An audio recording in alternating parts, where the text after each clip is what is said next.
Veteran Australia opener David Warner గజ్జల్లో నొప్పి కారణంగా న్యూజిలాండ్తో జరుగుతున్న 3 మ్యాచ్ల సిరీస్లో రెండో టీ20కి దూరమయ్యాడు. ఈ స్టార్ ఓపెనర్ లేకపోవడంతో హెడ్తో కలిసి స్మిత్ ఇన్నింగ్స్ను ఓపెన్ చేశాడు. వార్నర్ న్యూజిలాండ్ నుండి స్వదేశానికి తిరిగి వస్తాడని క్రికెట్ ఆస్ట్రేలియా తెలిపింది. ఈ సిరీస్లో తొలి మ్యాచ్లో వార్నర్ 20 బంతుల్లో 32 పరుగులు చేశాడు.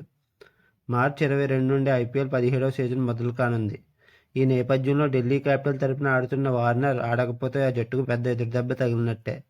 నివేదికల ప్రకారం వార్నర్ గాయం పెద్దది కాకపోవడంతో ఐపీఎల్ సమయానికి పూర్తి స్థాయిలో అందుబాటులో ఉండే అవకాశం ఉంది.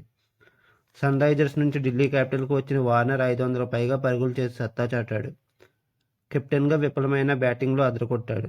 ఇటీవలే వార్నర్ తన టెస్ట్ వన్డే కెరీర్కు గుడ్ బై చెప్పిన సంగతి తెలిసిందే. ప్రస్తుతం టీ20లో మాత్రమే కొనసాగుతున్నాడు. టీ20 వరల్డ్ కప్ తర్వాత అంతర్జాతీయ క్రికెట్కు రిటైర్మెంట్ ప్రకటించనున్నాడని ఇప్పటికే తెలియజేశాడు.